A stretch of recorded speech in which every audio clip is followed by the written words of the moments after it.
Hello everyone and welcome back to the Frozen Inferno.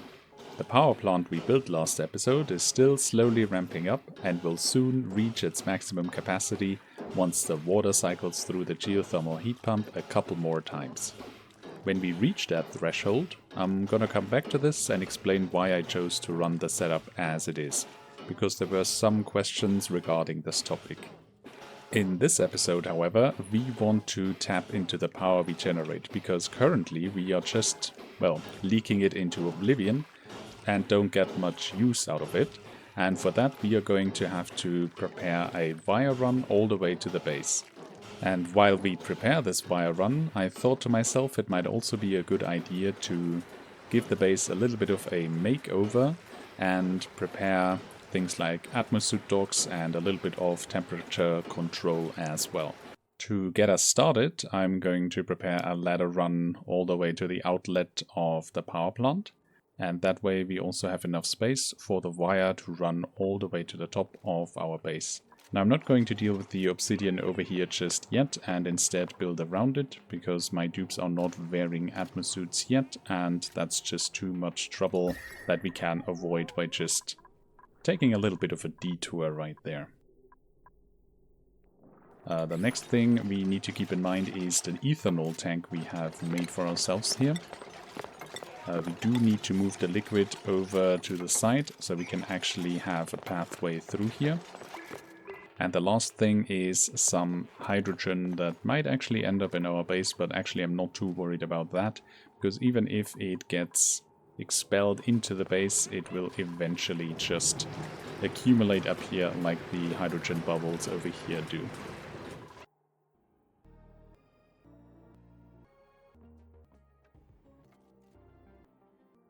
Alright, the pathway is clear and our power plant has ramped up to 100% capacity. We're also engaging our material extraction for the first time. It doesn't quite cool as quickly as I would like it to, but that's also because we are pumping through quite a lot of material at once right now. Later on this is going to come out in batches and will cool down a little bit more. And we've actually caught it at the exact right time, because the geothermal heat pump is filled with 85% of pressure. At the moment we are pumping in 16 kilos of water per second at about 95 degrees, because that's the output temperature of water from steam turbines.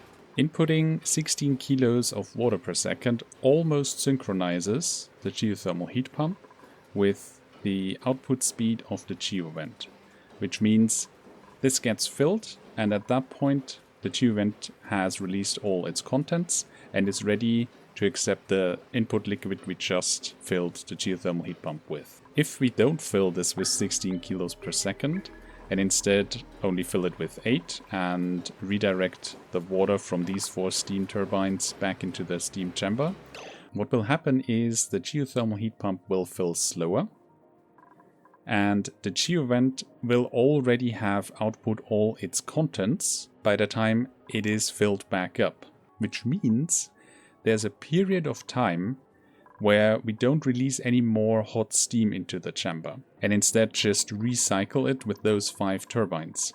Now the turbines output water at 95 degrees, which means they are going to drag down the temperature in here. Now I do know temperatures above 200 degrees are basically wasted heat for the steam turbines. However, I want to run them at 100% capacity, so I need to stay above the 200 threshold.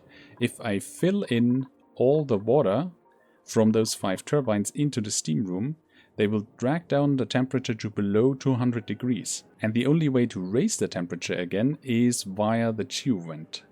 However, we reduced the speed at which the geovent outputs, because now we are only inputting 8 kilos per second, and that exacerbates this whole gap, because not only do we input less water into the geothermal heat pump, we also drag down the temperature in here more, and that would overall result in a net loss of power, because the steam in here will be colder and therefore the steam turbines produce at reduced capacity. Now it is true that we are wasting a little bit of heat, however we can remedy that by employing 2 thermo aqua tuners. And it is true that they do require a decent chunk of power. However, overall, I would wager it's going to be worth it doing it that way. And that's just how I like to run it. Alright, so with the pathway cleared up here, we actually are preparing the area over here as well already. Because right there is going to be where we place our transformers later. To supply this area, we obviously do need to make a little bit of a wire run up there. And for that, we just run a heavy watt wire line all the way to the area up here. Alright, with the wires in place, we can also prepare our transformer groups. And since we do want to make over the base in the next phase, we are also going to have to make some minor adjustments. First of all, we are going to have to move the bottom flux ranch up to the top, because we do want to insulate this area, and that's not possible as long as we have our farm tiles right here. Alright, the new ranch is ready, and it's time to move the flux. And for that, we just copy over the settings right here and set this to no longer accept any flux and wrangle them up again. Now, I've also placed down a couple of farm tiles right here because I want to get rid of all the farm tiles down here and have them all in one place. We are sitting on plenty of food, mostly due to the fact that we produce a lot of pemmican with all the meat we get from our ranches. Right, then we're gonna copy that over as well and rip out the plants right here. And we'll also copy over the settings on the critter feeder and of course the settings of the conveyor loader. Okay, then we rip out everything in here and replace it with insulated tiles.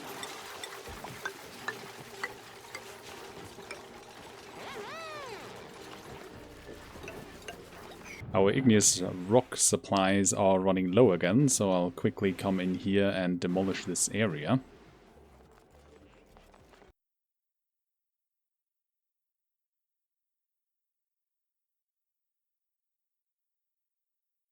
Okay, so our stockpiles are replenished because our dupes made quick work of the area, and we can now finally get into redesigning how the base layout looks. And for that we are going to encase it with insulated igneous rock tiles first. Alright, that's going to be the overall look of the base. We are going to change all the floor to wood tiles because, first of all, I really enjoy how they look. And they also give you a little bit of a decor boost.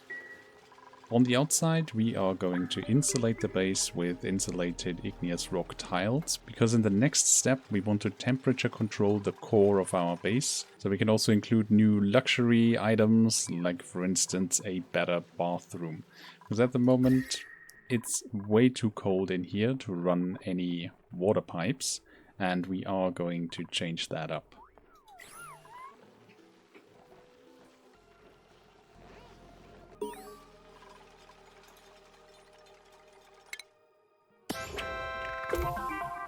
Would you look at that? I did not think we would get super sustainable in this episode already, but our power plant seems to have output quite a lot of kilojoules for us. And we actually did get the 3rd achievement of the big 3 right here. That's awesome. That's really cool. So now we don't even have to pay attention to clean energy anymore. Although, let's be honest, we are going to be running on steam power for quite a while. Completely out of left field, we get another colony achievement. Alright, with the new parameters of our base established, we are going to need to sweep everything out that doesn't belong in there. Also, we can prepare the wire runs coming from our transformers now. Now, how I want to set this up is we are going to have a wire run on every level. Having 2 transformers is probably going to be overkill. This is just if we want to use conductive wire, but at the moment there's not too much power draw inside of the base, so regular wire is more than enough, and we can use only 1 transformer and keep the other one as a backup. And those are the wire runs we have at the moment. Once these are constructed, we can plug in everything on each level individually, and most likely we are actually going to remove the batteries from up here and prepare a little bit of a small battery bank in the corner. I think that position right here fits this purpose quite neatly. Now, similar to our wire setup, I also want to prepare a pipe run throughout the base. That's why we have prepared the radiant liquid pipe in here with our liquid tapidizer. And this is going to equalize the temperature in the base to about 25 degrees. It's going to be a slow process at first, but basically we're just running the pipes throughout the base, and this will in time equalize the temperature in here. Over on the far left end over here, we are going to let the cooling loop exit into our transformer and future battery area. This will help cool down the area as well. Then it will re-enter over here and get equalized in temperature up with the liquid tapidizer as well again.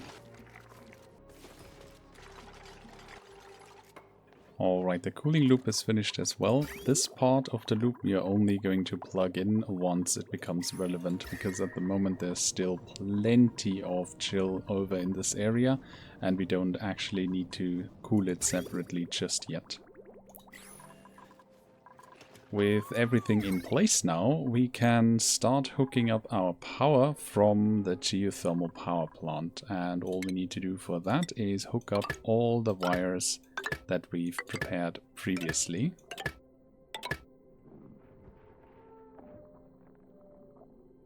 Actually, we're going to have to build these first. Alright, with everything in place now, we can start hooking up our new wire runs that come from the geothermal power plant. And for that, all we need to do is hook up every lane. There's nothing on that one yet.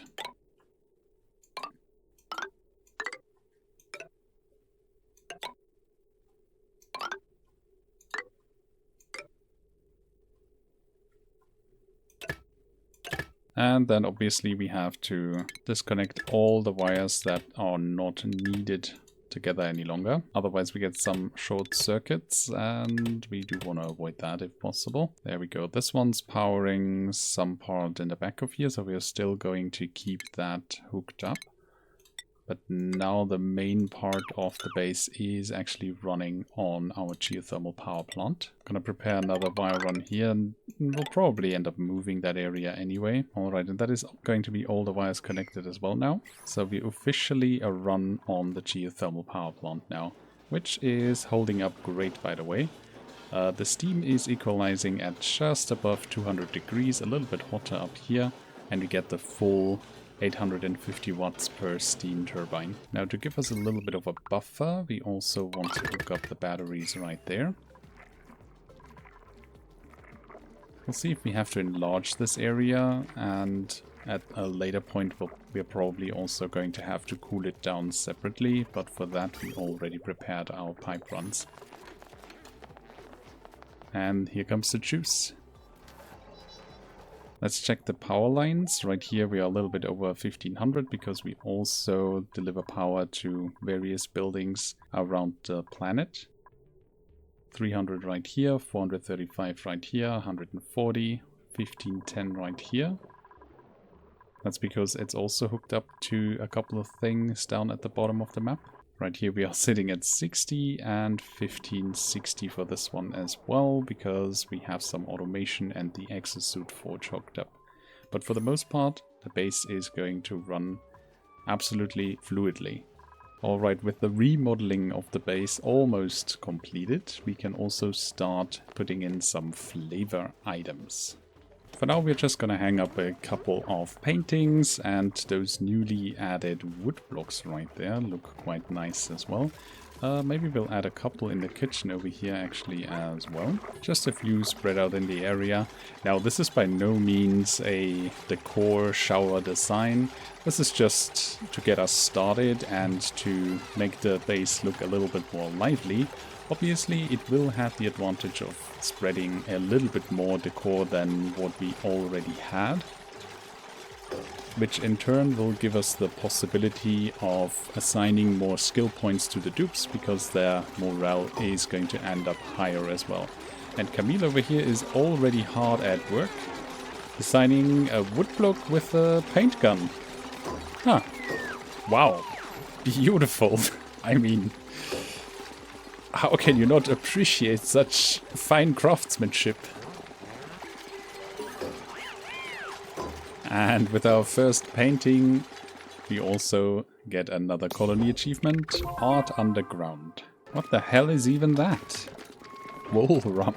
With the base spruced up a bit, we also don't have to worry about morale that much anymore, because the decor in here is looking quite decent. I'm also putting barbecue back on the menu, because we are producing quite a lot of meat. And we are sitting on 500,000 calories of pemmican already. And if I can help it, I want to stockpile that a little bit, because it doesn't go off. And you don't have to worry about it in any way, shape or form, similar to berry sludge. However, barbecue has a slightly better quality and will boost the morale of our duplicants a little bit further.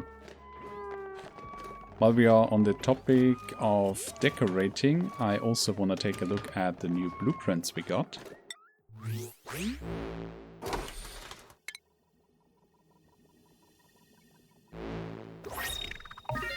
Rainbow stripe wallpaper. Normally that would be great, but I already have that one unlocked. Quite unfortunate then.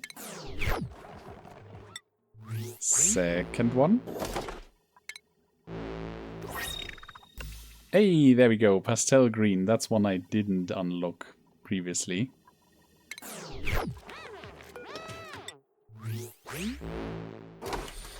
And the third.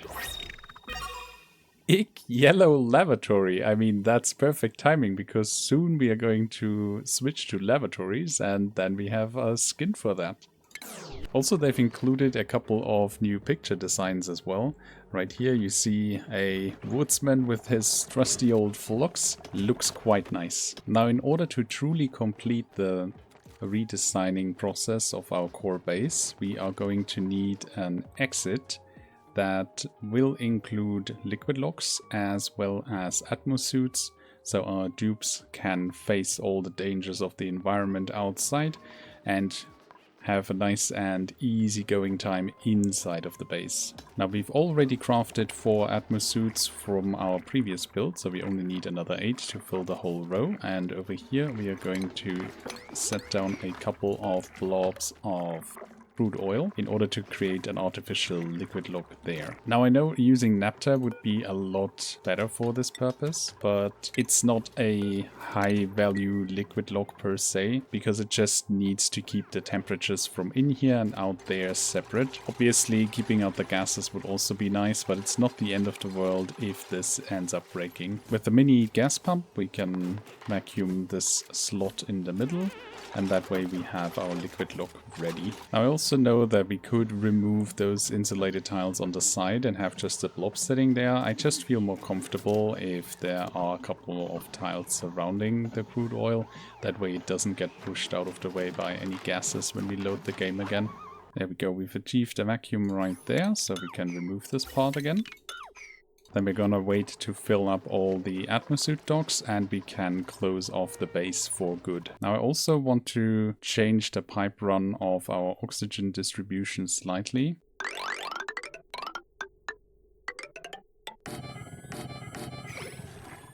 And eventually we are going to need to take care of the carbon dioxide as well.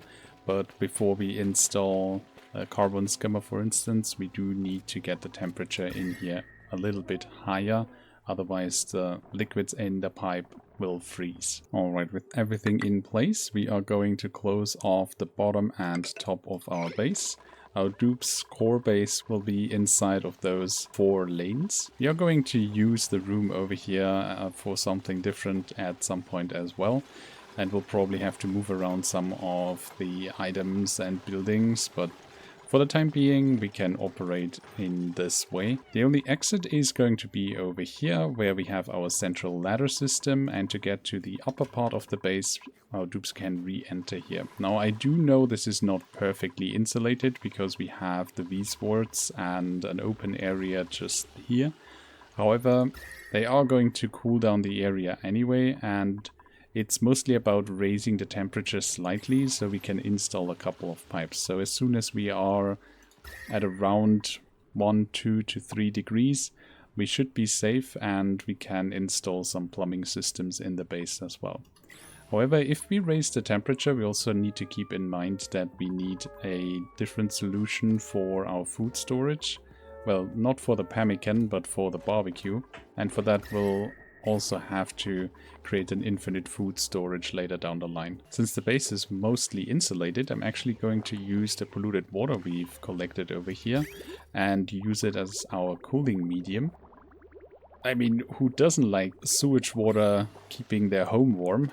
Right, and all we need to do is bridge it onto our cooling loop. It will then cycle through the base, pick up a little bit of heat over here before cycling all the way through the base again. And we have a liquid reservoir in our storage facility right there to store a little bit more polluted water than we need initially, because at some point we might actually expand the cooling loop to out here as well. And if necessary, we can always change the cooling liquid later down the line if areas may end up too cold. Now, I don't exactly know what kind of a congregation we have going on up here, but the idle dupe is not a good dupe, so we definitely need to find the next project for these guys. First of all, we're going to go ahead and sweep everything. However, we do need to keep in mind, before we do that our dispenser system has now changed. Otherwise, we'll end up with all the debris in this tile right there. And we've already started collecting things down here, so might as well continue that trend. There goes the liquid pump. Now, the polluted water is reasonably cold, and it's going to pick up quite a lot of chill from the area. Polluted water is going to stay liquid until about minus 20.6. If you add the extra 2 degrees, we are fine until minus 22.6 degrees. And most parts of the base are actually warmer than that. There are a couple of areas where it might actually be a little bit more chilly, but I'm confident that it's actually not going to burst in the pipes. And once it cycles through the liquid tapidizer for the first time, it's going to pick up even more heat and slowly but surely equalize the temperature in our core base. I'm not entirely sure if the polluted water in here is going to be enough for the whole cooling loop, but if we need more, there's still a little bit of a pull down here, so we can top that up if needs be. And we already are picking up a nice amount of heat right there. And the first couple of rotations, the liquid tapidizer is probably going to activate a lot more frequently, but we definitely have enough hydrogen now to supply the power for this system. And to speed along the filling process of our Atmosuit docks, we are going to use the second pipe run over here and fill about half of the Atmosuit docks with the second one. The third pipe run of oxygen we'll use for areas outside of the base if we need it, for instance for the enclosed telescope or to fill our rockets with oxygen. One thing I totally forgot was hooking up our industrial brick to the main power frame, so we definitely need to do that just now. And since there's a very awkward space in between here anyway, I'm gonna go ahead and pull the wire through there. Also, someone had a very keen eye in the last episode, because I totally missed it, but this hydrogen generator is actually not linked up with the automation. Definitely want to change that as well. In part, that was also the reason why we drew out a lot of hydrogen gas out of this area so quickly. So we're gonna fix that up in the process as well. And while we're at it, we might as well include some automation for our Mammoth Ranch, because we've previously skipped on that a little bit. Alright, then we can ceremoniously hook this together, and with that we can remove the part down here. So we unhook this right there, and we can actually remove the heavy watt joint plate in this position, because we no longer need access to this battery. And the last thing I want to do for this episode is tap into that aluminum volcano at the bottom right here, because we have all the tools available to make a quick and simple setup that in the end gives us some additional cooled aluminum. First of all, we'll have to access the area, and keep in mind to not remove this tile over here. Now the aluminum volcano is dormant anyway, but let's not risk it.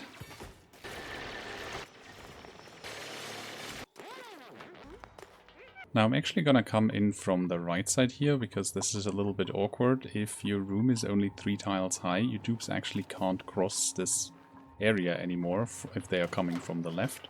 So we're just going to quickly open up the right side to have an easier time getting all the equipment inside.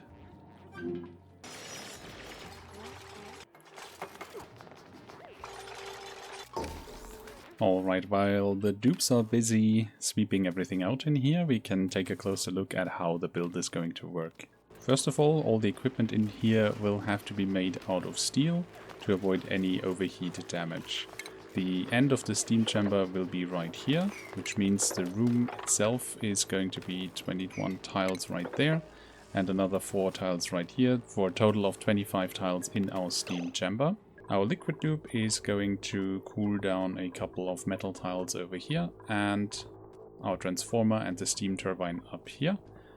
Just a classic setup with an overflow, no liquid reservoir needed in this case. The aluminum will get shipped out right there, counterflows with our liquid loop and gets cooled down in the process.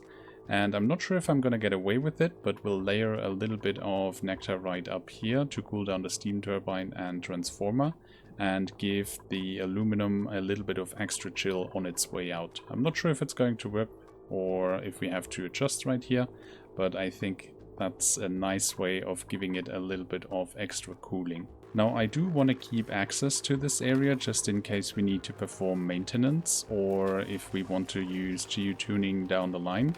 But we need to keep in mind that this liquid lock right here needs to withstand the relatively hot temperature in our steam room. And since we don't have access to any other material that can do that other than naphtha, that's exactly the resource we are going to use. For our layer of coolant, we are going to use some nectar, and all we need to do for that is plug in the pipe run up here.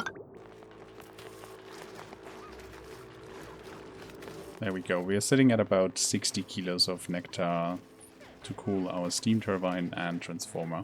Right here we are going to make what I like to call a cheeky liquid lock. We're just going to drop a little bit of oil on that tile. This way we can section off this area, vacuum it out, and that part will be ready. And down here, since this is not going to border onto the steam room, we can just use whatever we have. I'm gonna use brine because it's relatively close by.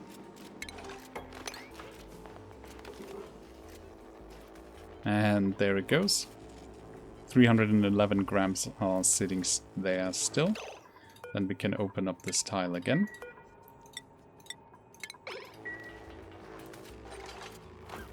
And this little blob over here is going to stop any gas exchange. That means we can now install our mini gas pumps, and for the power we are just going to siphon off our main power line with this power transformer over here. To fill our cooling loop, we are also going to use nectar again. Now it's relatively short, so I think we've already stockpiled enough. We're actually overfilling a little bit. Down here we are going to make a little bit of naphtha again. Now I've insulated a little bit more of the area because in the last episode we have some issues with flaking abyssalite, and I hope that's not going to occur this time. At first I thought abyssalite flaking was only referring to abyssalite giving off a lot of temperature to an area where it actually shouldn't. Like for instance, over here was an example somewhere. Yeah, right here. We had hot abyssalite right there and it was heating up the area, and I thought that was what people referred to as flaking. But in actuality it can happen in a lot of ways and with a lot of materials whenever two materials have highly different temperature ranges. And there goes the naphtha. And we'll pump it up and place it in our liquid lock. And by now we've almost achieved a vacuum in here as well. We're down to a couple of milligrams, and soon that'll be gone as well. Alright, our first drop is coming in.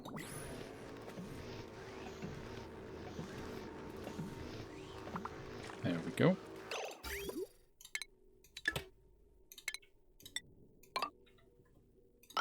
And then we place down our second drop over on the other side.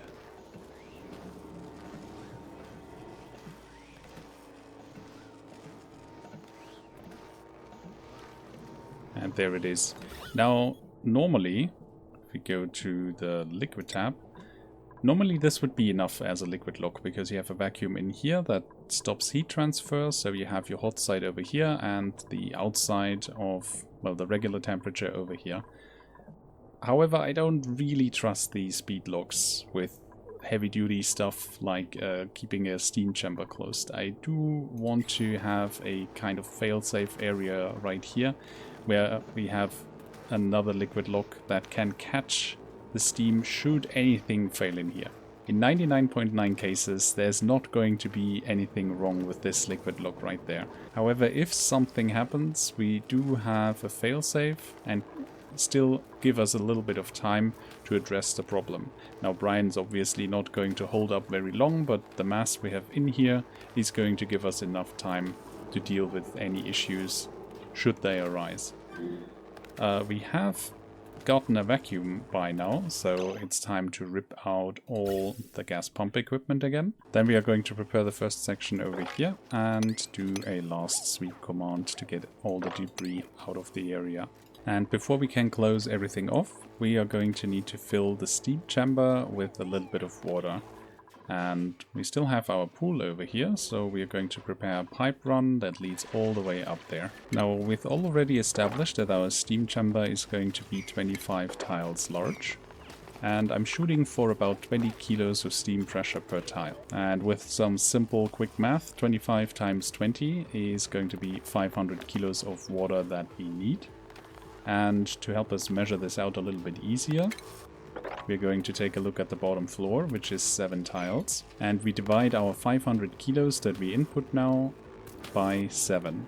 So per tile at the bottom right here, we are going to need about 72 kilos of water. Then we end up with 20 kilos of pressure in here. If you input more water overall, it's going to take longer for the steam to soak up heat. I think 20 kilos is already a little bit of overkill with an aluminum volcano, since the output is not that hot compared to other volcanoes. But we're not really using this setup to generate any power, it's just to extract aluminum. And while we do this, we're gonna double check. We've input all the wires. We've input the automation. The rail is leading out. And the cooling loop is ready. Now for these metal tiles, I'm going to use aluminum, same as the radiant pipes. Oh wow, the water is actually freezing in here because the thermoactive tuner was too cold. We have very cold steel. I actually have to keep an eye on this. This is definitely already enough, so we don't need to pump in any more. We're probably going to cut it right there. Then maybe put the water back in here. Right, so we're sitting at 50. That's already plenty. Almost 74 right here. That's fine. So we're going to be a little bit over 20 kilos of pressure per tile. Then we're going to close off the rest right there. I'm going to set this to above 20 degrees. When the aqua tuner engages, it's going to be cooling the nectar to 6 degrees, and that's going to give us a nice buffer in here. And as I mentioned, this is going to, on the way out, the aluminum will also pick up some chill from this area right here. And we'll close off the back right here as well. And we can set this auto sweeper to sweep aluminum. Actually, maybe we'll leave it for now, because we want to use the aluminum to heat up the water in here and not immediately drag it out. For now, the volcano is still dormant. Is there anything in here still? No, everything's swept out. So we can close off the rest as well. Before we do that, I want to remove the additional pipes we don't need, just for aesthetics sake, so we don't have any pipes hanging around anymore that we don't actually need. Now the vacuum is still in full effect. So we can also go ahead and clear that last bit of granite right there. Sweep out the rest, and since it's dormant, we can analyze it. This is obviously dangerous, and you want to keep an eye on it if you do this without atmosuits. But I'm gonna just have a watch over Pei so she doesn't get burned alive by a boiling hot aluminum volcano. There we go, the analysis is completed. Our next activity is going to be in 33.5 cycles, and we are looking at an average output of 326.3 grams per second. Quite nice. So the last thing I want to do in here is place down a mechanized airlock and set the default access to not let anybody inside. This way the dupes don't accidentally come in here and pick up aluminum if it's just lying on the ground there, and we can control better when they need to come in here for maintenance. And that's the aluminum volcano tamer setup done. Once the volcano is active again, we're gonna come back to this and take a look at how it works. And that's gonna do it for this episode. In the next one, we'll probably uncover more of the vents and geysers around the planet to find out what we are working with, upgrade some parts of the base like bathrooms and a kitchen, and prepare everything for our next milestone, which is populating the oil planetoid. I want to thank every one of you again for your support for cracking the first 1000 subs and all the comments you leave. I may not answer all of them directly, but I definitely read them. Thank you very much for watching, and until the next one. Bye!